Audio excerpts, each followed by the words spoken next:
नमस्कार साथीहरु, टेक्निकल सन्दीप च्यानलमा जसलाई स्वागत छ र म Sandeep Malla. So guys, finally Xiaomi 11 Lite NE 5G लाई चाहिँ इन्डियन मार्केटमा लन्च गरिसकेको छ। यो स्मार्टफोन भने हामीले केही समय अगाडि नेपाली बजारमा देख्न मिलेको Xiaomi को Mi 11 Lite कै अपग्रेडेड भर्जन रहेको छ।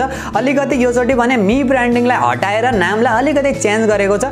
यो स्मार्टफोन चाहिँ सेम टु सेम ग्लोबल मार्केटमा Xiaomi को Mi 11 Lite NE 5G नामले चाहिँ हामीले देख्न मिलेको थियो। सो आज यसैको बारेमा चाहिँ कुरा गर्दै छु, के फिचर स्पेसिफिकेसन देख्न मिल्छ र यो स्मार्टफोन नेपाली बजारमा लन्च हुन्छ कि हुँदैन, यदि भयो भने चाहिँ के कति प्राइससम्ममा चाहिँ लन्च हुनेछ, सम्पूर्ण जानकारी दिनेछु र भिडियो अन्तिमसम्म हेर्नु होला। त्योभन्दा पहिला चाहिँ यदि आजको भिडियो मन परे भिडियोलाई लाइक गरेर तलपट्टि देख्न सक्नुहुन्छ रातो बटन, त्यसलाई थिचेर च्यानल सब्स्क्राइब गर्नु होला र साथमा रहेको नोटिफिकेसन बेल आइकनलाई दबाएर अल नोटिफिकेसनलाई पनि अन गर्नु होला, ताकि मैले जति पनि नयाँ भिडियो अपलोड गर्छु सबैभन्दा पहिला नोटिफिकेसन हजुरलाई मिल्नेछ। ओके, सो गाइज, अब चाहिँ ढिला नगरी आजको भिडियो सुरु गर्न चाहन्छु र Xiaomi 11 Lite NE 5G को बारेमा कुरा गर्ने हो भने सबैभन्दा पहिला चाहिँ म यसको डिजाइन, डिस्प्ले र बिल्ड क्वालिटीबाट चाहिँ सुरु गर्न चाहन्छु। 6.55 इन्चको full HD plus OLED AMOLED display 90 hertz को रिफ्रेश रेटका साथ देख्न मिल्छ भने एकदमै राम्रो कुरा चाहिँ हामीले HDR10 प्लस को पनि सर्टिफिकेसन देख्न मिल्छ। अगाडिपट्टिको डिजाइन चाहिँ ग्लासको देख्न मिल्छ, कोर्निङ गोरिल्ला ग्लास 5 को चाहिँ प्रोटेक्सन देख्न मिल्छ भने पछाडिपट्टिको डिजाइन पनि एकदमै बब्बाल देख्न मिल्छ, फुल ग्लासको डिजाइन देख्न मिल्छ। एकदमै स्लिम र एकदमै लाइट वेट स्मार्टफोन रहेको छ। यदि हजुरहरुलाई चाहिँ एकदमै पातलो स्मार्टफोन मन पर्छ भने चाहिँ एकदमै कमालको स्मार्टफोन रहेको छ। यसको वेट र यसको थिकनेसको बारेमा कुरा गर्ने हो भने सिर्फ यो 158 ग्रामको चाहिँ स्मार्टफोन रहेको छ। थिकनेसको कुरा गर्ने हो भने 6.81 mm को चाहिँ थिकनेस रहेको छ, एकदमै पातलो रहेको छ। ओभरअलमा हेर्ने हो भने डिजाइन, डिस्प्ले र बिल्ड क्वालिटी चाहिँ एकदमै कमालको देख्न मिल्छ। प्राइसिङलाई हेर्ने हो भने र सफ्टवेयरको बारेमा कुरा गर्ने हो भने एन्ड्रोइड 11 का साथ देख्न मिल्छ, MIUI 12.5 का साथ हल्का फुल्का एड र ब्लुटुथ चाहिँ हुन्छ, तर हजुरले त्यसलाई मजाले कस्टमाइज चाहिँ गर्न सक्नुहुनेछ भने प्रोसेसरको बारेमा कुरा गर्ने हो भने क्वालकमको स्न्यापड्रैगन 778 वाला अक्टा कोर वाला प्रोसेसर देख्न मिल्छ। 5G को सपोर्ट पनि देख्न मिल्छ।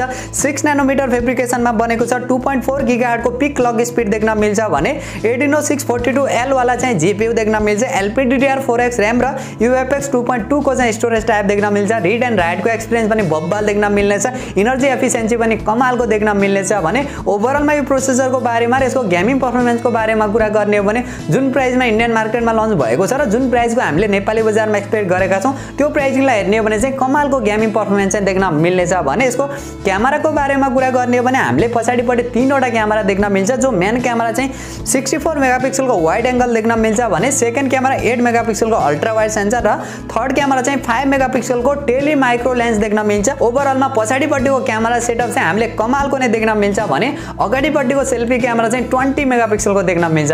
ओभरअलमा क्यामेरा फिचर र क्वालिटी पनि एकदमै बब्बाल देख्न मिल्छ। अप्टिमाइज पनि एकदमै राम्रोसँग चाहिँ गरेको छ। अरु फिचर र अरु सेन्सरहरुको बारेमा कुरा गर्ने हो भने यो स्मार्टफोनमा चाहिँ हामीले 3.5 mm को हेडफोन ज्याक चाहिँ देख्न मिल्दैन। यो कुराले चाहिँ अलिकति डिसअपोइन्ट चाहिँ गराएको छ। साइड माउन्टेड फिंगरप्रिन्ट सेन्सर देख्न मिल्छ, फेस अनलक सेन्सर देख्न मिल्छ, हाई रेस अडियोको सपोर्ट देख्न मिल्छ, ड्युअल स्टिरियो स्पिकरको पनि सपोर्ट देख्न मिल्छ। अरु सानातिना फिचर सेन्सरहरु सबै देख्न मिल्छ, जस्तै गाइरसको भयो, प्रोक्सिमिटी भयो, अरु सानातिना जो Xiaomi कम्पनीको तर्फबाट हामीलाई देख्न मिल्छ सबै यसमा देख्न मिल्छ भने ब्याट्रीको बारेमा कुरा गर्ने हो भने 4250 mAh को ब्याट्री देख्न मिल्छ।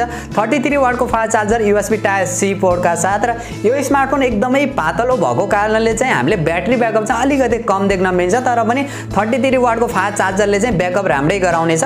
ओभरअलमा ब्याट्री ब्याकअप चाहिँ हामीले डिसेन्ट खालको मान्न सकिन्छ भने भेरिएन्टको बारेमा कुरा गर्ने हो भने चाहिँ हामीले दुईवटा भेरिएन्टका साथ चाहिँ देख्न मिलेको छ, जो 6GB + 128GB र 8GB + 128GB र हाम्रो नेपाली लन्च डेट र नेपाली एक्सपेक्टेड प्राइसको बारेमा कुरा गर्ने हो भने यो स्मार्टफोन चाहिँ हाम्रो नेपाली बजारमा तिहार सम्ममा देख्न सम्भावना चाहिँ रहेको छ। अब फिक्स नै नेपाली बजारमा तिहार सम्ममा नै देख्न मिल्छ भन्ने अहिले कुनै अपडेट चाहिँ आएको छैन, तर एक्सपेक्टेड मात्रै रहेको छ। र प्राइसिङको बारेमा कुरा गर्ने हो भने यसको बेस भेरिएन्ट चाहिँ हामीले लगभग 44-45 हजार को चाहिँ एक्सपेक्ट गरिएको छ भने यसको हायर भेरिएन्ट चाहिँ लगभग हामीले 47 देखि 48 हजार को चाहिँ एक्सपेक्ट गरिएको छ। सो गाइस, यति हो Xiaomi 11 Lite NE 5G को ओभरअल डिजाइन, फिचर र स्पेसिफिकेसन र मेरो पर्सनल ओपिनियन को बारेमा कुरा गर्ने हो भने फोन त एकदमै बब्बाल रहेको छ। मलाई पनि एकदमै स्लिम स्मार्टफोन, पातलो स्मार्टफोन मन पर्ने भएकोले चाहिँ एकदमै बब्बाल नै लागेको छ। ओभरअलमा फिचर स्पेसिफिकेसन पनि कमालको रहेको छ। डिजाइन वाइज हेर्ने हो भने पनि अलिकति नराम्रो कुरा भनेको यसमा 3.5 mm को हेडफोन ज्याक चाहिँ दिएको छैन र ब्याट्री ब्याकअप चाहिँ अलिकति कम चाहिँ देख्न मिल्छ। नर्मल्ली एक दिन त मजाले पनि ब्याट्री ब्याकअप देख्न मिल्छ, तर यदि हजुरहरु चाहिँ डेली एकदमै हेभी युज गर्नुहुन्छ भने दिनमा 2 चोटी चाहिँ चार्ज गर्नुपर्ने हुन्छ। यो दुईटा कुराले चाहिँ अलिकति डिसअपोइन्ट चाहिँ गराएको छ। नभए ओभरअलमा चाहिँ फिचर स्पेसिफिकेसन चाहिँ प्राइसिङलाई हेर्ने भने एकदमै बब्बाल नै रहेको छ। र यो स्मार्टफोनको अर्को एकदमै राम्रो कुरा भनेको हामीले 3 वर्षसम्मको चाहिँ एन्ड्रोइड अपडेट पनि देख्न मिल्नेछ भने 4 वर्षसम्मको चाहिँ सेक्युरिटीको अपडेट पनि देख्न मिल्नेछ, जो एकदमै राम्रो कुरा पनि मान्न सकिन्छ। ओभरअलमा हेर्ने हो भने फोन एकदमै बब्बाल नै मान्न सकिन्छ। यदि हजुरहरूलाई चाहिँ लाइट वेट स्मार्टफोन मनपर्छ, मेरो जस्तै पातलो एकदमै स्लिम स्मार्टफोन मनपर्छ भने डेफिनेटली वेट गर्न सक्नुहुन्छ। सो हजुरहरू भने Xiaomi को 11 लाइट एनी 5G लाई लिएर कतिको एक्साइटेड हुनुहुन्छ र कतिजनाले चाहिँ यो स्मार्टफोनको वेट गरेर बस्नु भएको छ त्यो भने कमेन्ट गर्नु होला। र यदि आजको भिडियो मन पर्यो भिडियोलाई लाइक गरेर तलपट्टि देख्न सक्नुहुन्छ रातो बटन, त्यसलाई थिचेर च्यानल सब्स्क्राइब गर्नु होला र साथमा रहेको नोटिफिकेसन बेल आइकनलाई दबाएर अल नोटिफिकेसनलाई पनि अन गर्नु होला ताकि मैले जति पनि नयाँ भिडियो अपलोड गर्छु सबैभन्दा पहिला नोटिफिकेसन हजुरलाई मिल्नेछ।